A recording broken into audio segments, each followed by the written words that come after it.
Díaz. Gracias, presidenta de la comisión. Yo también quiero unirme al agradecimiento de la presidenta al trabajo que ustedes como señorías han de desarrollar en nuestro... ¿No se escucha? A ver, ¿ahora se escucha? Sí, a ver si... Y yo tengo poca voz, ahora sí. Les decía que me sumo al agradecimiento que hace la presidenta de la comisión y también en el señalamiento del trabajo que sus señorías deben de hacer en una legislatura que es muy importante para la vida de la gente. Saben algunas de ustedes y algunos que yo también he formado parte de esta comisión y, si me permiten, más allá de las querencias personales, coincido en que legislar acerca del tiempo de la vida de la gente, del trabajo, de la seguridad social, es de los elementos más importantes que tenemos en nuestras manos. Por tanto, también me sumo a la realidad de lo que explicaba la presidenta. Quiero comparecer aquí para rendir cuentas como primera fase de lo que hemos de hacer, pero también, si me permiten, para avanzarles las líneas estratégicas de esta legislatura que acaba de comenzar. En primer lugar, saben que me gusta dar datos y creo que el dato por excelencia que habla del tiempo en el que nos encontramos es el récord de ocupación en el que nos encontramos y que de alguna forma sintetiza la gestión formulada. Tenemos 21.265.900 personas trabajando en nuestro país. Es la cifra más alta de la historia de España. Como saben también ustedes, un presidente de nuestro país, el señor Rajoy, soñaba con la España de los 20 millones de ocupados. Pues bien, no solamente tenemos 20 millones de ocupados, sino que tenemos 21.265.900 personas trabajando, a pesar del difícil contexto internacional en el que hemos gobernado. De tal manera que hoy tenemos 1.391.600 personas más, puestos de trabajo más, que cuando llegamos a gobernar hace el 13 de enero 4 años en el caso de la ministra de Trabajo. Crece de forma especial el empleo asalariado, que alcanza en este año su máximo histórico, superando los 18 millones de personas asalariadas, también por primera vez en nuestro país. Crece también el número de personas autónomas. Tenemos 3.146.200. Es la cifra más elevada, como ven ustedes, desde hace 14 años. Aunque también somos muy conscientes, y no queremos olvidarlo, de que muchos compatriotas quieren trabajar y no pueden hacerlo. Necesitamos más empleos para conseguir, y esta es la clave, creo que, de esta legislatura, que la tasa de ocupación de nuestro país se sitúe en la media de la Unión Europea para hacer algo fundamental, que es reducir el desempleo, que convendrán conmigo es el principal problema, junto con la vivienda, de nuestro país. Como saben, debajo de estas cifras hay profundos cambios económicos, hay profundos cambios sociales, laborales y productivos que hacen mejor a España. En primer lugar, las grandes protagonistas, la ven aquí, de la generación de los empleos son las mujeres en nuestro país. El 60%, como ven ahí, de los nuevos puestos de trabajo creados en los últimos 4 años son mujeres. Son 828.400 ocupadas más que en el tercer trimestre del año 2019. Nos permite casi hablar de una cifra cercana a los 10 millones de mujeres ocupadas en España, y es la cifra más alta de toda nuestra historia. Este es un dato que singulariza la gestión que hemos propiciado en nuestro país. Creo que feminizar el mercado de trabajo es muy importante y, sobre todo, lo que indica que es una tendencia imparable hacia la consecución de la igualdad. En segundo lugar, y muy importante junto con las mujeres, es que 1 de cada 3 nuevos puestos de trabajo creado en los últimos 3 años está ocupado por una persona menor de 30 años. Son 331.100 empleos más, los pueden ver referidos en esta diapo. El empleo entre los jóvenes crece casi el doble que la media total y hoy tenemos 3.178.500 jóvenes trabajando, que es la cifra más elevada, como pueden comprobar ahí, desde el año 2010, cuando las políticas de la austeridad provocaron un auténtico drama laboral acentuado en el caso de las personas jóvenes. No es suficiente en absoluto. Necesitamos más tiempo para cerrar las cicatrices de la austeridad. Aún estamos corrigiendo los déficits que aquellas incorrectas políticas han causado en nuestro país. En tercer lugar, y esta es una de las características de lo que hemos esbozado, esta diapo es muy importante. Estamos generando empleo de mayor calidad, pues las actividades de mayor valor añadido son las que más crecen. Estamos alterando lo que pasaba en nuestro país con anticipación. La creación de empleo ya no depende, como pasaba, de la construcción, de la hostelería o del comercio. Y como van a ver, con un dato lo demostramos, en la legislatura pasada, la rama, como observan, de Información y Comunicaciones creó 152.100 empleos y, por ejemplo, la hostelería 38.400. Es verdad, las dos crean empleo, pero la rama tecnológica crece el 25% y la rama más tradicional lo hace en un 2%. Esta diapo es muy positiva, pues estamos también cambiando el paradigma de los trabajos de mayor valor añadido. El empleo crece más, como observan ahí, en las actividades que generan I+D+I, en los servicios técnicos de arquitectura e ingeniería, en la programación y en la consultoría, en la fabricación de equipos eléctricos, de productos farmacéuticos, en el transporte, en las actividades sanitarias, en las actividades financieras y también de seguro.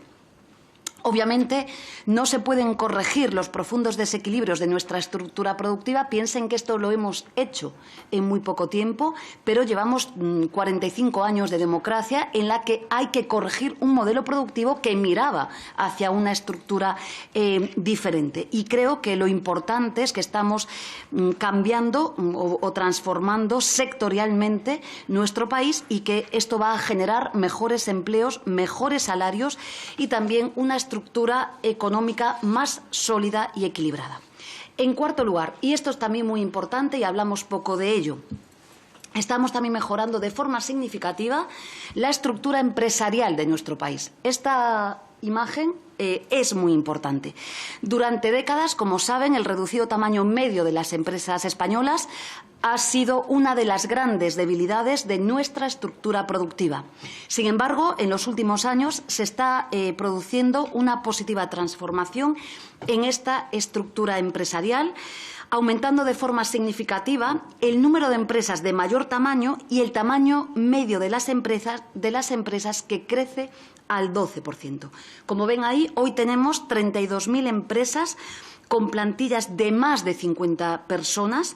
Son 3.042 empresas más que en el pasado año 2018. Es también la cifra más alta de nuestra historia. Queda muchísimo por hacer en el tamaño y el redimensionamiento de las empresas, pero es un paso de gran importancia en nuestro país. El cambio en términos de empleo es extraordinario. Desde el año 18, el 84% de todo el empleo creado se concentra en las empresas de mayor tamaño. En quinto lugar, en estos años el empleo que más crece es el de mayor cualificación. Esto es muy importante. El de las personas que ocupan puestos de mayor responsabilidad, como demuestra la evolución comparada entre el 18 y el 23 de los diferentes grupos de cotización que aquí ven. El grupo de cotización de 8 a 11, que engloba a los oficiales y especialistas, aumentó el 7%, mientras que el grupo 1, el de ingenieros y licenciados, lo hizo el 30%. Esto es, pues, nada más y nada menos que 4 veces más. Permítame decirles, señorías, que como país estamos cambiando la economía, también con una diferencia. En esta ocasión, como están refiriendo los informes internacionales, lo hacemos desde el mercado de trabajo. Y esta es la singularidad de lo que está pasando hoy en España. Es el empleo el que está impulsando el crecimiento económico y la transformación del tejido productivo y empresarial de España. Es un impulso transformador gracias al cambio del paradigma laboral en nuestro país. Durante demasiadas décadas sufrimos un modelo laboral con pies de barro que competía sobre los bajos salarios, el low cost y con el empleo sin derechos. Permítame decirles que es un modelo condenado al fracaso, como se ha demostrado, y que colapsó en la crisis financiera cuando se destruyeron millones de empleos en nuestro país, llegando a alcanzar, como saben, una tasa de desempleo del 27% con 6.278.200 personas en desempleo. Desde que asumimos la responsabilidad del Ministerio nos empeñamos en algo fundamental y lo hicimos con el diálogo social, que era cambiar el paradigma laboral, pasando del empleo precario al trabajo estable y con derechos, al trabajo decente, en definitiva, como nos exige la OIT.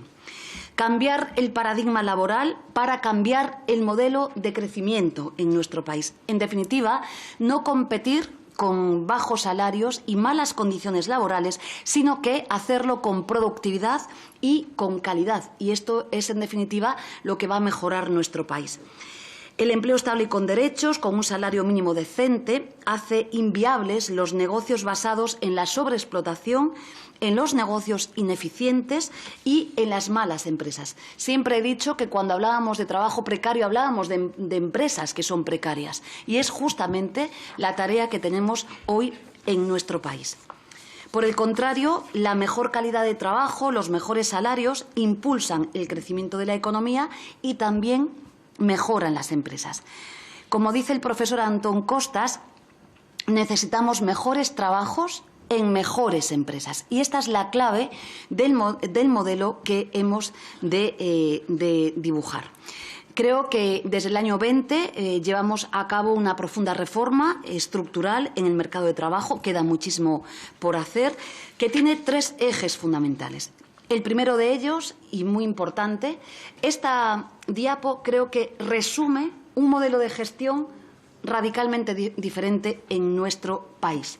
Es el cambio del modelo de la respuesta ante las crisis, tanto desde las empresas cuanto desde los trabajadores y también desde el Gobierno. Esta es la diapo que indica cómo a lo largo de toda la democracia española todas las crisis económicas se practicaron a través de un ajuste en términos de empleo y justamente lo que hemos hecho en la crisis de la pandemia pues lo hemos hecho de manera radicalmente diferente. Esta es la diapo que explica que en la crisis financiera tardáramos 10 años y 11 meses en salir, si es que hubiéramos salido de la misma como consecuencia de las deficientes políticas públicas aplicadas y, sin embargo, lo que hemos hecho con el modelo, como saben ustedes, de respuesta ante las crisis diferentes, el Real Decreto 820, conocido popularmente como el primer Real Decreto que regulaba los ERTEs modernos, pero también, como saben, la propia protección de los autónomos en nuestro país con la reformulación del cese de actividad que dio cobertura y protección a 1 de cada 2 personas autónomas, exactamente 1,5 millones de personas trabajadoras autónomas y, como saben, hemos salvado como país a 550.000 empresas y 3.600.000 trabajadores en nuestro país. En definitiva, en escasamente 15 meses, esta es la diapo creo que más importante, recuperamos todo el empleo perdido y hoy explica que tengamos 1.300.000 ocupados más que antes de la pandemia. Esta es la gran disonancia que tenemos con las gestiones de las crisis a lo largo de la democracia española. En segundo lugar, el gran cambio transformador fue la política salarial. Las reformas antecedentes, hubo 52 reformas laborales en España, 4 estructurales, todas estaban basadas en una lógica de devaluación salarial, muy singularmente la 3-2012, conocida como reforma laboral del Partido Popular. protagonizaron la década de la austeridad y todas las políticas públicas que se propiciaban eran la lógica de que se pensaba que para generar empleo había que bajar los salarios. Pues bien, lo que hemos hecho es dispensar una lógica radicalmente diferente, sobre todo en un país de salarios bajos. Y no es una opinión, son datos. España es un país de salarios bajos. La mediana salarial, señorías, es de 1.545 euros al mes. Les puedo hacer una pregunta retórica. ¿Se puede vivir en nuestro país con 1.545 euros al mes? ¿Se puede vivir en Madrid con unos alquileres imposibles? ¿Se puede vivir en Vigo, en Granada, en Sevilla, donde quieran ustedes? Pues bien, para subir los salarios hemos reforzado la negociación colectiva, como saben, para justamente hacer algo básico en democracia, que es repartir equilibradamente la renta entre las empresas y los trabajadores. Para ello, la herramienta principal que hemos usado desde el Gobierno de España ha sido el salario mínimo interprofesional. Hemos alcanzado, en el marco del diálogo social, un acuerdo bipartito con los sindicatos, subiéndolo al 5% y situándolo en 1.134 euros al mes en 14 pagas. Desde el año 2018 ha crecido en España el SMI un 54%, supone exactamente 398 euros más al mes, 398 euros más al mes, pero es que al año supone 5.573 euros más al año. Queda mucho por hacer, pero damos pasos, creo que en la buena dirección. Permítame decirles que como país era un deber moral, porque lo voy a afirmar, sí, el salario mínimo que teníamos en España en el año 18 era una vergüenza.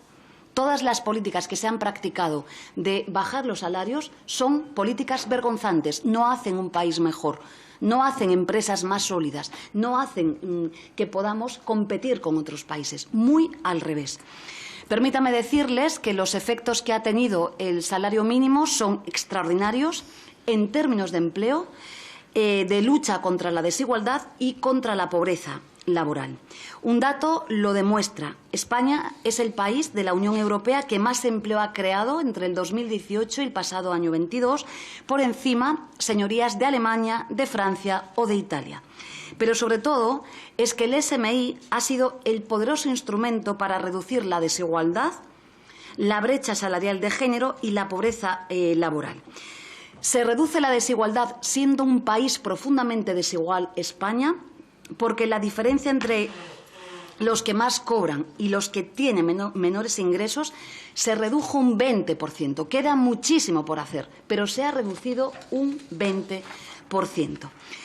La brecha retributiva de género se va cerrando de forma rápida, a pesar de caer 11 puntos el PIB, a pesar de la pandemia, de la crisis de inflación, del volcán en La Palma, de todas las crisis que estamos viviendo.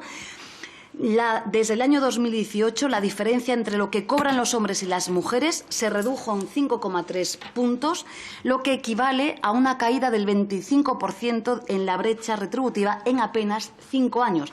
También recuerden ustedes las previsiones que se hacían, y es que si fuéramos como venía siendo la lógica de las políticas públicas en España, la previsión que había es que íbamos a ensanchar esa brecha retributiva. No fue así, la reducimos en un 25%, siendo conscientes que queda muchísimo por hacer. Por tanto, la mejor herramienta se llama salario mínimo interprofesional. Ya no es que lo diga la ministra de Trabajo ni el Gobierno de España, lo están señalando todos los organismos internacionales, los nacionales, incluso el Banco de España está refiriendo exactamente la bondad que practica la subida del salario mínimo en un elemento tan fundamental como es la desigualdad o como es la pobreza. Permítame decirles que, como hemos hecho en el año pasado, la subida del SMI se volverá a acompañar con un cambio en el IRPF para asegurar que todo el incremento del salario va íntegramente a la nómina neta de las personas que lo cobran. Ya lo hicimos el año pasado. Recuerden ustedes que elevamos el techo hasta los 15.000 euros. Esto es muy importante y lo volvimos a hacer este año. Esta sí es una rebaja fiscal muy significativa que pone de evidencia el compromiso de Gobierno de coalición progresista, esto sí, de manera clara, con las rentas más bajas. Permítame decirles a las señorías del Partido Popular, que siempre hablan de bajar impuestos, pero sus políticas públicas a quien se lo reducen singularmente es a los que más tienen. Les voy a dar un dato. Si mantuviéramos la normativa fiscal del año 2018, la que nos dejó el Gobierno de Mariano Rajoy, una persona que cobre el SMI en el año 2024 tendría que pagar a Hacienda, al IRPF, 1.123 euros. Esto con la normativa de Mariano Rajoy del Partido Popular. Les voy a hablar de otras realidades. La deflactación de la tarifa del IRPF, por ejemplo, en la Comunidad de Madrid del pasado año 23, de la que tanto se presume, les voy a dar el dato. Reduce en 9 euros anuales el IRPF del salario mediano, 1.123 euros frente a 9 euros al año. En definitiva, estas son las políticas públicas que sí tienen una mirada para las gentes que más lo necesitan. La protección del empleo y la subida del SMI son las razones de fondo que explican un hecho inédito. Por primera vez en nuestra historia, lo que les decía antes, una crisis no provoca un incremento de la desigualdad. Al contrario, la sociedad española del 22 es menos desigual y tiene menos pobreza que antes de la pandemia. Y esto es lo que es anómalo en la gestión de las crisis en nuestro país. La desigualdad y la pobreza se han reducido, pero permítanme afirmar que siguen siendo insoportablemente altas. Es un déficit democrático sin paliativos. Pero piensen ustedes que tenemos el nivel de desigualdad más bajo en 10 años, a pesar de lo que hemos vivido. Si hubiéramos aplicado las viejas recetas de las que procedíamos, las previsiones económicas de las que se hablaba se hubieran consolidado. En definitiva, tenemos que seguir avanzando. Una estrategia a favor de la igualdad es lo que debemos de hacer, que debe de tener como principales instrumentos la creación de empleo, la mejora de los salarios más bajos. No se puede estar diciendo o criticando la desigualdad en España y a la vez pedir que bajen los salarios. Esto no es coherente, señorías. Si criticamos la desigualdad en España, que hemos de hacerlo, tenemos que definir y decidir un país con salarios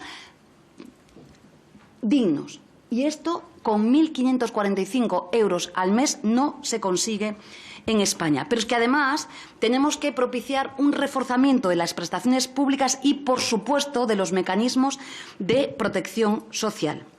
La gestión neoliberal de la crisis financiera provocó, como saben ustedes, esto es muy importante, esto habla de la democracia en España, esta imagen. Pues provocó un hundimiento de las rentas salariales que perdieron casi 5 puntos en la participación en el PIB hasta situarse en el pasado año 17 en una participación del 45%, que como observan es la participación más baja de nuestra historia reciente. Fíjense, en el 18 el 51%, el 17 se desploma. Recuerden ustedes que la reforma laboral del Partido Popular hablaba claramente de propiciar una devaluación salarial y esto es lo que explica que perdieran peso los salarios en nuestro país. Esto es hablar de democracia en España y es otra de las imágenes que tenemos que contemplar. En esta ocasión, como ven aquí también, la gestión ha sido diferente. Gracias al aumento del empleo y de los salarios, las rentas del trabajo recuperan 3 puntos hasta alcanzar el 48%, pero como ven ustedes, queda todavía mucho por hacer. Para hablar de democracia y de igualdad tenemos que mejorar la participación de la renta de los trabajadores y las trabajadoras en la renta nacional. El tercer eje que estamos haciendo es el cambio estructural de nuestro mercado de trabajo con el Real Decreto Ley 3221, que, como saben, es la reforma laboral.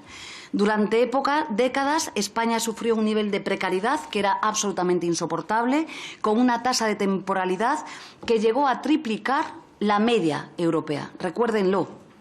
las cifras de temporalidad que teníamos desde la democracia española hasta hoy, hasta niveles del 35% de temporalidad en nuestro país. Decían algunos y algunas que esto se explicaba pues porque el modelo productivo español era diferente, ¿no? Para decir que no querían cambiar absolutamente nada, incluso como si procediera, ¿no?, de la divinidad, que fuera una maldición divina que no pudiéramos cambiar la temporalidad en nuestro país.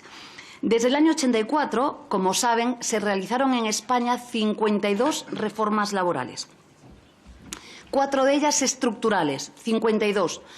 A mí me gustaría, porque las conozco bien y sus señorías también, muchas de ustedes y algún representante sindical que nos acompaña, que alguna jornada las dedicáramos a estudiar, porque podríamos ver cómo las 52 iban en idéntica dirección, siempre con el mismo objetivo.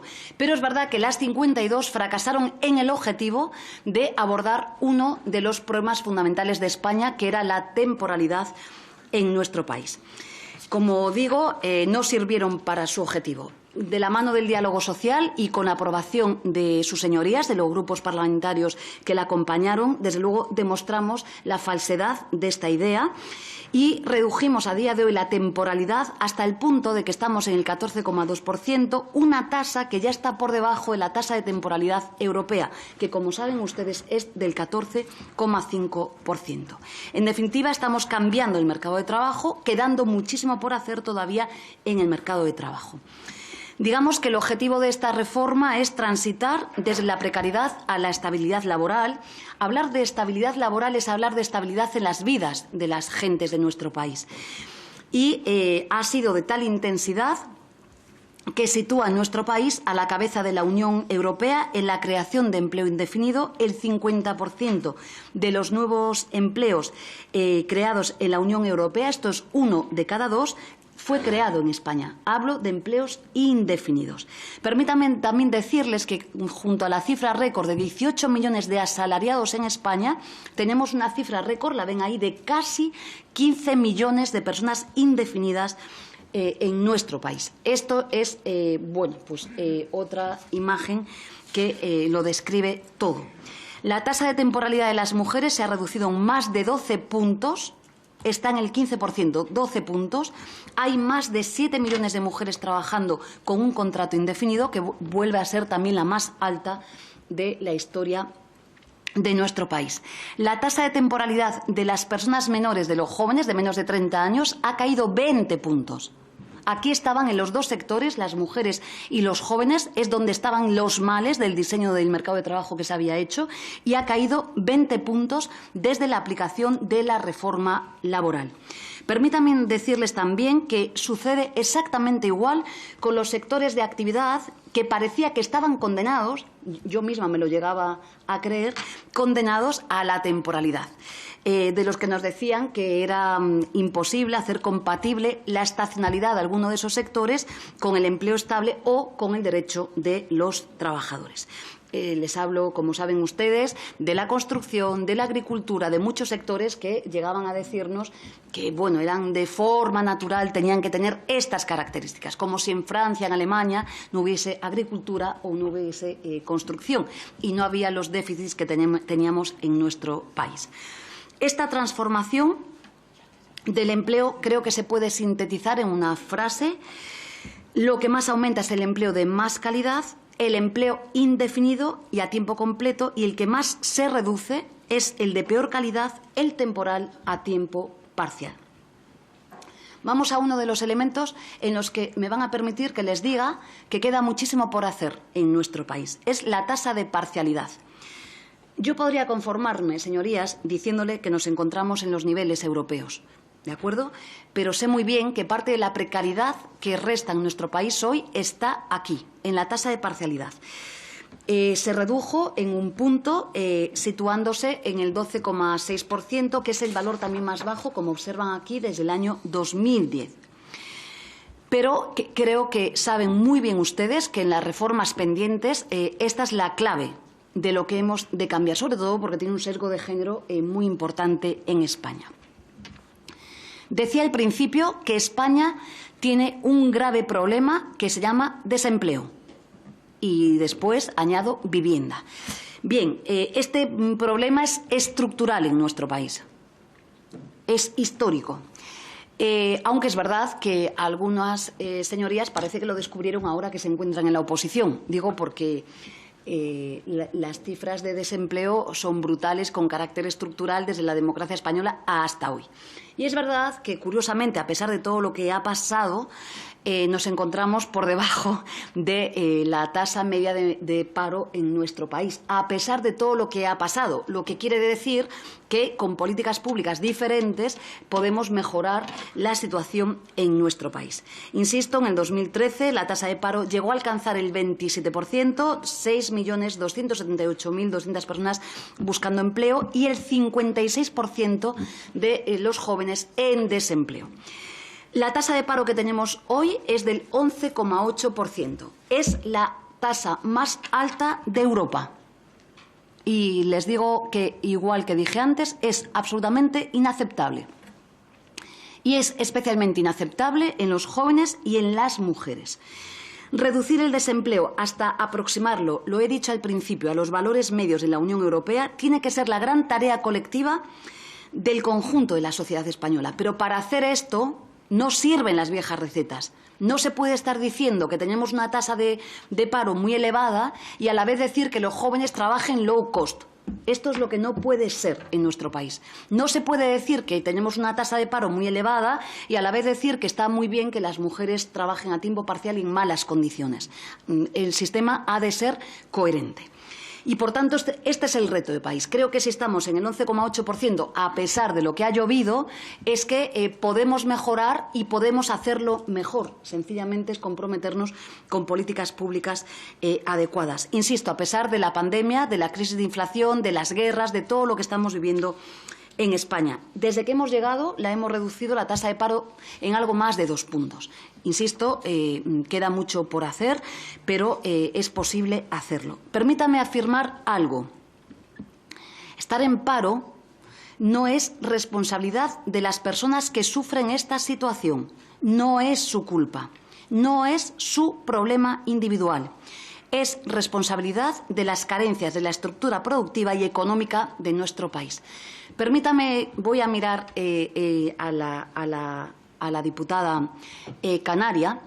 Con un modelo productivo basado en el turismo y con un porcentaje de paro juvenil imposible, podemos decir muchas cosas, pero es que las personas que allí viven en Canarias o en Andalucía o en Extremadura, que tienen modelos productivos propios, créanme, responsabilizar a la ciudadanía individualmente de su propia situación es un profundo error.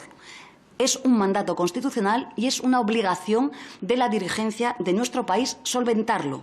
Digo esto porque escuché estos días muchas consideraciones, no solo a la prensa económica, sino que escuché a sus señorías decir muchas cosas a este respecto y creo que, más allá de las diferencias ideológicas, no es correcto responsabilizar a la gente que no encuentra empleo de la propia situación. Permítanme también decirles que la tasa de cobertura, desde que hemos llegado al Gobierno, del sistema de protección por desempleo, lo observan ahí, aumentó 6 puntos hasta superar el 71%, que viene siendo la tasa más alta desde hace 14 años.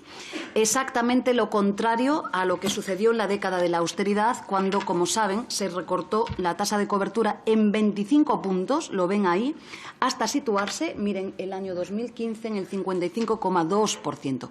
La estrategia era devaluar salarios, bajar la protección social, cuando la ciudadanía más lo necesitaba. 25 puntos de recorte en protección social, insisto, cuando la ciudadanía más lo necesitaba. En definitiva, tenemos más personas protegidas, con mejor protección, mayor calidad, por una razón fundamental, porque eliminamos el recorte del Partido Popular en la base reguladora, en la prestación contributiva. Recuerden que se recortó del 60 al 50%. Esto es lo que hace que hoy las personas en desempleo perciban 100 euros más al mes.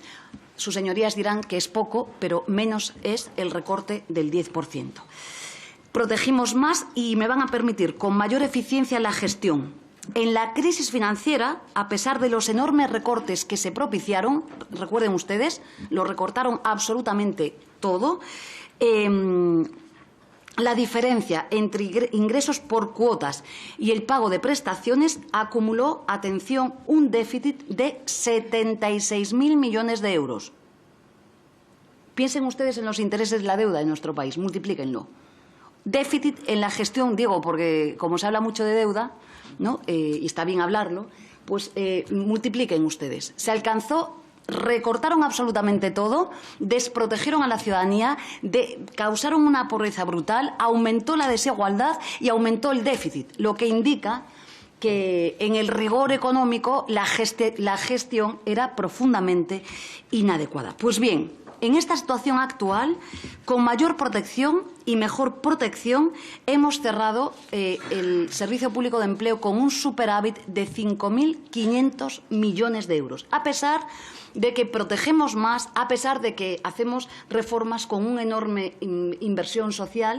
Dicen algunos que hacemos reformas caras, no, son derechos que tiene la ciudadanía. A pesar de todo ello, el Servicio Público de Empleo tiene un superávit de 5.500 millones de euros más. Es también un cambio radical en la gestión de las cuentas públicas que, lógicamente, se explica por una política diferente. Y es que, al generar más empleos de mayor calidad, aumentan las cotizaciones, alcanzando, como saben, la recaudación por cuotas, los 27.300 millones de euros, que también vuelve a ser la cifra de recaudación más alta de la historia de nuestro país. Tenemos más cotizantes que nunca, hemos subido las bases de cotización, de forma especial subimos la base mínima gracias al gran incremento del salario mínimo, un 54%. Digamos que es una política transversal, integral, que guía, ¿no?, toda la función pública del Ministerio de Trabajo.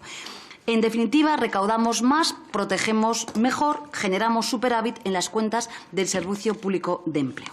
Ahora voy a pasar a decirles algunas de las actuaciones que vamos a propiciar con carácter inmediato.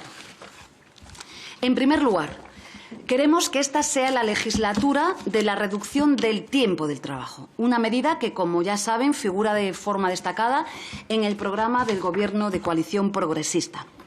Permítame decirles que la reducción de la jornada es una de las medidas más apoyada por la ciudadanía en nuestro país. Conocíamos estos días, en el propio día de hoy, una encuesta, la encuesta de 40DB, que nos dice que está bien valorada por la ciudadanía en general, también por los votantes de la derecha en nuestro país, incluso los votantes de la extrema derecha. Es la medida que, que mejora la vida de la gente, que además es ecológica. Esto es muy importante, aborda la emergencia climática, que tiene que ver también con paliar los problemas de salud mental, muy importante, y además que tiene que ver, en definitiva, con una gestión más eficiente. Digo esto porque nos debemos a la ciudadanía y, esto es lo que nos están diciendo las encuestas en nuestro país hoy.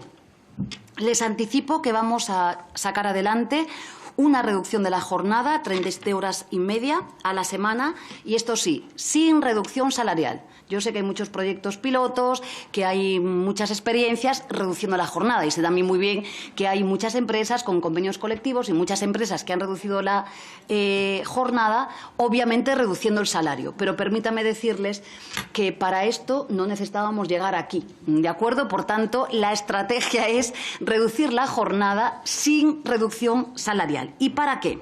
Bueno, vamos a reducir el tiempo de trabajo para aumentar algo fundamental, el tiempo de vida. Estamos en el primer cuarto del siglo XXI. Digo, para que tengamos en cuenta que hay tecnología suficiente, que los modelos productivos han cambiado, que, en fin, vivimos en momentos que permiten algunas cosas.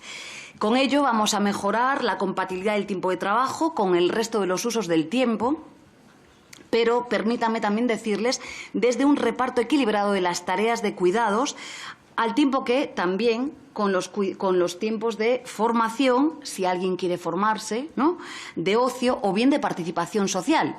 Esto es clave, ¿no?, en una sociedad. Les voy a dar un dato.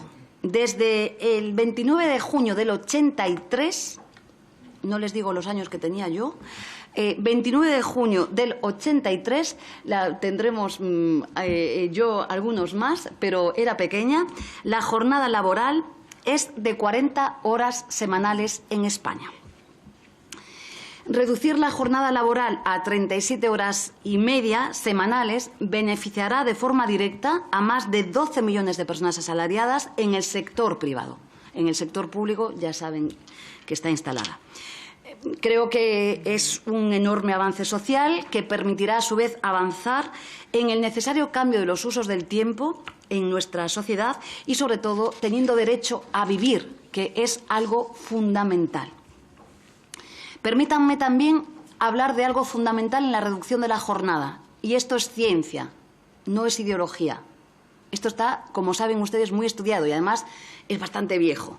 Reducir la jornada laboral va a servir también para mejorar la productividad en nuestro país. La semana pasada conocíamos el diferencial negativo de productividad en España. 7,3 puntos de diferencia. De esto no se quiere hablar, pero hay que hablar. Porque la mejora del mercado de trabajo hoy tiene que ver con la mejora de la productividad en nuestro país. Pero tenemos que hacer algo clave, y es que mejorando la productividad, ¿para qué? Para tener un reparto justo en la misma, precisamente con la reducción del tiempo del trabajo. Les voy a dar un dato. Desde el año 95 al año 22, la productividad en España creció el 15,3%. 15,3%. Los salarios lo han hecho al 1,2%. Como ven ustedes, alguien gana y alguien pierde. Y en el primer cuarto del siglo XXI esto hay que corregirlo. Es exactamente lo mismo que la participación de las rentas salariales en la renta nacional. Esta distribución es profundamente desigual. Por tanto, esta medida de la reducción de la jornada laboral es clave para mejorar también la productividad en nuestro país. Una medida que además avanza en la igualdad porque, como saben, protege de forma especial a los sectores con menor capacidad de negociación, en los que las mujeres tienen una fuerte presencia, y además mejora la distribución entre los usos del tiempo, lo laboral y lo personal. Aquí permítanme también decirles que tenemos razón cuando decimos que España tiene que mejorar la natalidad, que tenemos que mejorar las políticas de corresponsabilidad, pero el discurso es como el de antes, ha de ser coherente. Ha de ser coherente. Y de esto va la medida que vamos a implantar en nuestro país.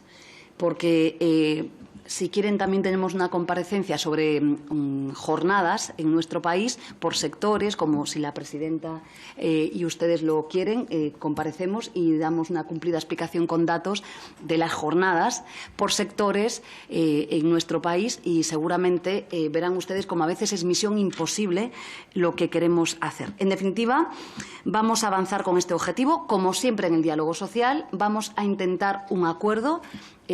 A mí me gustaría que fuera tripartito, si no puede ser tripartito será bipartito, pero vamos a hacerlo, eso sí, en el marco del diálogo social y, por supuesto, en el marco de la deliberación parlamentaria de sus señorías. Por tanto, creo que este es uno de los grandes objetivos de esta legislatura.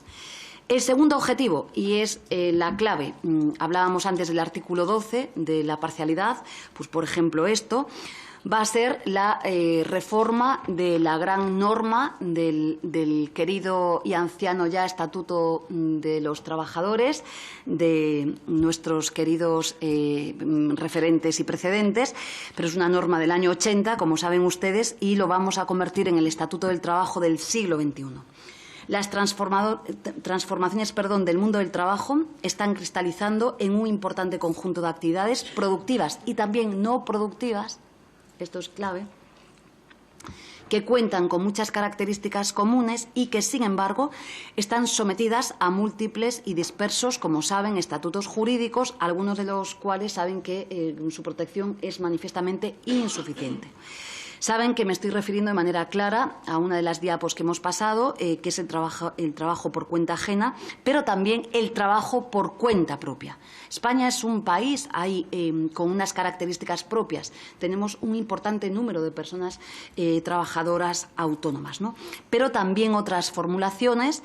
Estoy mirando para los diputados y diputadas que sé muy bien que tienen querencia por este modo de trabajo, que son las actividades vinculadas a la economía social, al mundo cooperativista, al trabajo asociado, pero también al voluntariado, al trabajo de los cuidados, a la cooperación, en definitiva, a otras formas de trabajo que están ahora, ¿no?, situadas en distintas normas. El mundo de trabajo, por otra parte, está sometido a un profundo proceso de transformaciones más que conocidas: la digitalización, la globalización, los cambios demográficos. Tenemos una España y una Europa, un mercado de trabajo, de esto estamos discutiendo en el EPSCO, profundamente envejecidos, y, por supuesto, la transición ecológica. Es por ello imprescindible que demos como país una respuesta audaz y global. Permítanme recordarles, como en la Declaración de Filadelfia del año 44, que tenemos que hacerlo recordando que el trabajo no es una mercancía. Digo porque hemos de tener en el frontispicio la Declaración de Filadelfia. Pero creo también que esta afirmación requiere ir más allá. Tenemos que abordar una profunda resignificación del trabajo para ponerlo en el centro de la regulación jurídica y para garantizar un conjunto de derechos mínimos y comunes con relación a las condiciones de trabajo y de protección social. Por ejemplo, derechos tales como la salud en el trabajo, que ha cambiado completamente, la conciliación de la vida personal, laboral, familiar, las garantías frente al acoso y la discriminación, pero también el derecho a una compensación digna y el derecho a una adecuada protección social, que creemos han de constituir la columna vertebral del nuevo estatuto del siglo XXI. No podemos esperar al futuro, el futuro ya está aquí. Ya lleva mucho tiempo estando aquí, 40 años de jornada laboral congelada. El futuro ya está aquí hace demasiado tiempo. Por eso les anuncio también que en las próximas semanas constituiremos una comisión de personas expertas para iniciar estos trabajos. Vamos a hacer primero los trabajos con las personas especialistas y, a su vez, este importante trabajo se someterá, por supuesto, al diálogo social con los agentes sociales. Aquí les pediría, yo creo que esta comisión es la propicia para que todas y cuantas aportaciones quieran y puedan hacer, me parece que es la gran tarea de esta comisión, y, por tanto, todo lo que quieran pensar, diseñar, sería bueno que lo hicieran.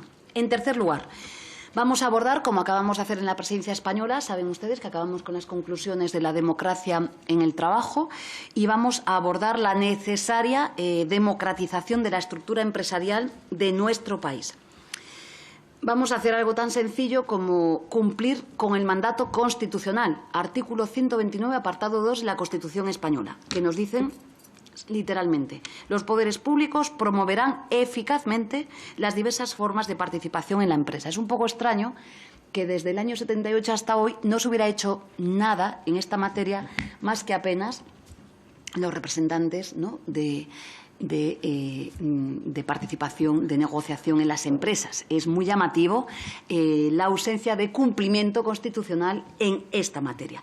Si les digo que está a su disposición, los trabajos que hemos hecho en la presidencia española son muy importantes, y también la directiva a la que nos obligamos para los próximos años en esta situación, sin decirles también que en los Estados miembros de la Unión, 18 Estados miembros ya practican diferentes fórmulas de estas características. Miro, si me permiten, para Euskadi tienen también fórmulas de participación en estas características. Incluso alguna empresa pública también tiene esta participación, pero es verdad que son singularidades en nuestro país. Por tanto, hay que abordar el cambio de organización empresarial en las empresas medianas y en las grandes, y también transitando hacia las empresas transparentes y las participadas. No solo es una cuestión de calidad democrática, que lo es, sino también de eficiencia empresarial y de la mejora de la productividad, como, por ejemplo, nos demuestran algunos modelos de relaciones laborales, por ejemplo, el alemán. Como saben, en Alemania lleva vigente este modelo de cogestión, como lo denominan ellos, desde el año 76, y, en fin, creo que si queremos convertirnos en una potencia industrial europea verde, aprovechando el impulso de las renovables, pues tenemos que tener modelos de organización empresarial que sean más acordes. En definitiva, vamos a impulsar la democracia en las empresas para que también las personas trabajadoras participen en la toma de las decisiones empresariales. Estoy segura, siempre digo lo mismo, que si en algunas empresas de alguna comarca de nuestro país los trabajadores y las trabajadoras formaran parte de los consejos de administración y, por ejemplo, tuvieran que decidir si hay que deslocalizar una empresa, estoy segura lo que pasaría en esa votación. Nadie mejor que un trabajador o una trabajadora para defender a sus empresas. Como saben también, los consejos de administración se toman muchas decisiones no por el interés empresarial, sino por el interés de los dividendos que genera alguna de las decisiones que se toman en esos consejos de administración. Por tanto, vamos a cumplir con la Constitución, artículo 129.2 de la misma.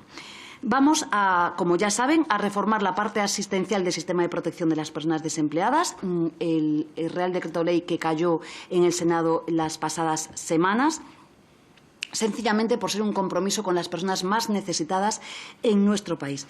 Los grupos políticos que han votado en contra han dejado sin cobertura a bastantes colectivos importantes en nuestro país. Los menores de 45 años sin cargas familiares. Han dejado sin cobertura a los eventuales agrarios en nuestro país. Han dejado sin cobertura a las mujeres marroquíes que a diario vienen en nuestro país a trabajar a Ceuta y a Melilla. En estos casos son personas que cotizan al desempleo, pero como saben, por los diseños legislativos anteriores, están excluidas del subsidio por desempleo. Pues bien, es de justicia que estos nuevos colectivos formen parte del sistema y las formaciones políticas que lo tumbaron pues sabrán muy bien por qué lo han hecho. Por supuesto, vamos a proteger, a mejorar la cuantía del subsidio, como ya lo saben. Vamos a eliminar el mes de espera en el acceso al subsidio, que no hace más que penalizar a las personas trabajadoras en la lógica de la que les hablaba antes, que es culpabilizar a los desempleados. Vamos a hacer compatible la percepción del subsidio con el trabajo hasta 180 días y, en definitiva, vamos a hacer que esta reforma que mejora la vida de la gente salga adelante. Me parece que es una reforma que es inaplazable. La vamos a hacer con diálogo social y con el diálogo entre sus señorías. Es verdad que quiero también señalar que las señorías de la derecha y de la ultraderecha y 5 diputados del Grupo Mixto han dejado también atrás, además, a los jornaleros andaluces y extremeños en una situación terrible. Supongo que a sus señorías los estarán llamando, igual que a nosotros, porque, como saben, en plena sequía han tumbado una norma que permitía, además, disfrutar de otras mejoras sustanciales, pues acceder al desempleo con tan solo 10 peonadas. Esto es lo que han votado algunas señorías en este Congreso y hoy han dejado, pues en tiempos de sequía, que los jornaleros andaluces y jornaleras y extremeños pues no tengan esta posición. En definitiva, como saben, ahora van a tener que acreditar 35 peonadas hasta que seamos capaces de sacar adelante esta norma. Creo que es bastante complejo debido a la falta de lluvias que tenemos, por desgracia, en nuestro país. En definitiva, esta norma es clave. En quinto lugar, vamos a sacar adelante el Estatuto de las personas que desarrollan prácticas formativas no laborales en las empresas, el mal denominado el Estatuto del Becario. Ya saben que hemos alcanzado un acuerdo bipartito. Es una norma que se ha fraguado fruto del diálogo social, con acuerdo bipartito con los sindicatos. Y con ella vamos a buscar un doble objetivo: erradicar definitivamente las prácticas fraudulentas que no hacen más que encubrir trabajo precario y establecer un catálogo de derechos que garantice que las prácticas formativas cumplen, como dice nuestra doctrina jurisprudencial, con la función formativa y que no supongan un coste añadido a quienes las realizan. El establecimiento de un marco para el desarrollo de unas prácticas formativas de calidad y con derechos es algo estratégico como país. No solo benefician a las personas que las reciben, sino que también enriquecen a las empresas que cuentan con un medio de selección, de retención e incorporación del talento. Yo aquí, recuerden, en la reforma laboral modificamos el artículo 11 del Estatuto de los Trabajadores, y tiene que tener sentido esa reforma que hicimos colectivamente como país del contrato formativo. Digo esto porque está claro que apenas se utiliza esa modalidad contractual, que tiene una serie de derechos, sencillamente porque lo que hacen las empresas es derivarlo a día de hoy a lo que son, sin lugar a dudas, falsos becarios. En definitiva, otra norma que beneficia a nuestro país. En sexto lugar, vamos a garantizar que la digitalización esté al servicio del trabajo decente y que el uso de la tecnología facilite también el trabajo humano. Este Ministerio ha reiterado que la inteligencia artificial ha de ser segura, ha de ser transparente y respetuosa con los derechos de las personas y que su uso no puede empeorar la calidad del trabajo ni fomentar la vigilancia indebida de las personas trabajadoras ni generar riesgos para su seguridad y su salud. La inteligencia artificial, la tecnología algorítmica deben de mejorar la vida de las personas, incrementando positivamente el trabajo humano y superando las brechas digitales de acceso, uso y calidad que dificultan el libre desenvolvimiento en condiciones de equidad y que acentúan, como saben ustedes, por el sesgo de género de los algoritmos, pues la discriminación de género y también los sesgos sociales. Como saben ustedes, cuando hicimos la herramienta en la que participaron muchos de ustedes, está a su disposición. Somos uno de los pocos países que tiene una herramienta también de carácter público que fue delineada con los agentes sociales, muy compleja, pero era muy curioso cómo nos decían los empresarios y las empresarias que a veces ni ellos accedían a lo que denominan la caja negra, es decir, que no saben realmente cuál es el sesgo que tiene su algoritmo. Y esto, en términos democráticos, no es soportable en nuestro país. ¿Qué queremos? Pues lo que queremos es, en primer lugar, promover la participación sindical y colectiva en el diseño, en la regulación y la evaluación de los algoritmos en el ámbito laboral. Tiene que ser objeto de negociación esto. Los nuevos tiempos han llegado aquí y esto es lo que hay que negociar también ahora. Negociamos fórmulas clásicas, pero también hay que negociar este diseño. Hay que garantizar una información significativa, clara y sencilla sobre la lógica y el funcionamiento del algoritmo y hay que promover el recurso por parte de las empresas de las evaluaciones del impacto y también las auditorías algorítmicas. También vamos a seguir trabajando en el seno de la Unión Europea para garantizar el respeto de los derechos laborales en las plataformas digitales. Como conocen bien sus señorías, hemos hecho todo lo que estaba en nuestras manos para que nuestra ley Rider sea el modelo que marque el camino en Europa. Tanto es así que la propuesta que salió de la Comisión Europea bebía de las fuentes de nuestra norma. Es decir, trabajar con derechos en la gig economy es la clave. Los gobiernos neoliberales, en estrecha alianza con algunas multinacionales, lo han impedido, como saben bien. Alcanzamos algo que fue muy difícil, que fue un acuerdo en trílogos, tras muchísimas horas de negociación, pero fue tumbado por aquellos que ven en las nuevas tecnologías una oportunidad para regresar a las condiciones de trabajo del siglo XIX, muy modernos en la gig economy, pero muy antiguos en las fórmulas de trabajo. En definitiva, vamos a seguir trabajando para que tengamos una Europa más social y que la Europa de los mercados, lisa y llanamente, como quieren hacer ver algunos, sencillamente no sirve. En séptimo lugar, vamos a ocuparnos de uno de los colectivos más vulnerables de nuestro país, el colectivo LGTBI, un colectivo que, como saben, arrastra un historial de discriminación, cuando no directamente de persecución, también en las empresas. Y lo vamos a hacer con total responsabilidad. Por tanto, ya les anticipo que vamos a emprender el diálogo social para el abordaje de la regulación primero, de la fijación de la obligación para empresas de más de 50 personas trabajadoras de un conjunto de medidas y recursos para alcanzar la igualdad efectiva y la no discriminación en la empresa. Dos, los protocolos obligatorios de actuación de las empresas para la atención del acoso o la violencia contra las personas LGTBI y, como dijimos, todo ello a través también de la negociación colectiva. En octavo lugar, el Gobierno de coalición progresista sigue pensando en las personas y nos centraremos en las verdaderas necesidades que tenemos como sociedad. Es imprescindible que avancemos en la sociedad de cuidados, donde el bienestar de todos y de todas sea la prioridad. Aquí Como saben, vamos a transponer la Directiva 2019-1158. Estos días muchos de ustedes, cuando en el decreto del denominado subsidio, me preguntaban si llevábamos allí la transposición y yo les decía que no, que solamente incorporábamos un derecho más, que era el permiso de lactancia acumulado hasta 28 días. Pero ahora tenemos que hacer esto, que es la transposición de la 2019-1158, configurando, como saben, los cuidados como un pilar del estado de bienestar. En definitiva, debemos de lograr la igualdad real y efectiva entre hombres y mujeres, tanto en las oportunidades en el mercado laboral como en el trato en el trabajo, de manera que podamos conciliar en la vida laboral y profesional y también respetando el reparto equitativo entre hombres y mujeres en los cuidados. Ya les anticipo que vamos a avanzar en la extensión del permiso de paternidad y maternidad hasta las 20 semanas, incorporando una mayor flexibilidad con el trabajo a tiempo parcial.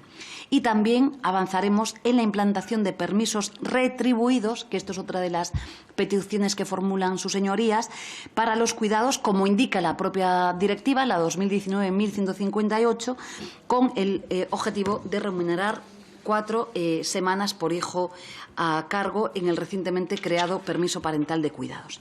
En noveno lugar, vamos a transponer la Directiva 2023-970, por la que se refuerza la aplicación del principio de igualdad de retribución entre hombres y mujeres por un mismo trabajo o un trabajo de igual valor, artículo 28 del Estatuto, a través de las medidas de transparencia retributiva. Aquí nuestro Gobierno ha tenido una participación clave en el debate de esta directiva.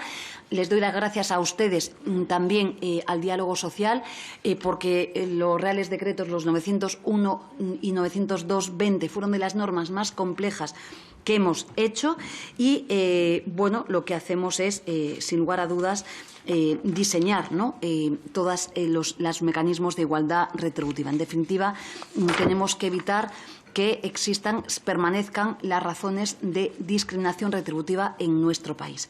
En décimo lugar, vamos a abordar la regulación del despido y lo vamos a hacer con 3 elementos esenciales. Primero, su adaptación a las exigencias de la Carta Social Europea,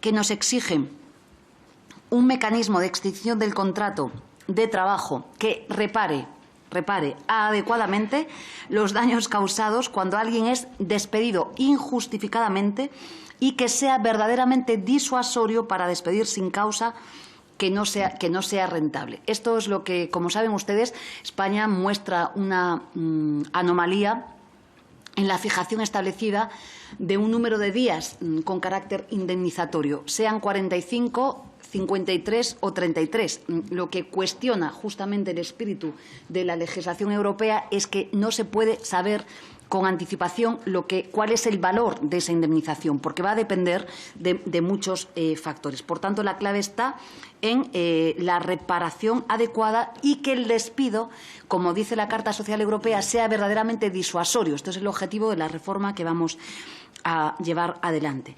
Que refuerce los motivos que justifican amortizar puestos de trabajo. Como saben, en la reforma laboral se han dado muchas alternativas al despido, el artículo 47, 47 bis, por lo que no es necesario en nuestro país a día de hoy despedir. Y este es el objeto de la reforma que tenemos. Lo hemos demostrado en pandemia, no había que despedir. Teníamos los ERTE. Bien, pues ahora tenemos que hacer lo propio en esta situación y además, como saben, con la reforma laboral, con periodos de formación de los trabajadores y trabajadoras para que puedan adecuarse a las nuevas situaciones. También, lo decíamos estos días, tras la sentencia del TJUE, imprescindible eliminar cuanto antes la extinción automática, el despido automático de las personas con discapacidad sobrevenida. Hemos eliminado el término disminuido de la Constitución, pero ahora se trata de eliminarlo de nuestras prácticas en las relaciones laborales.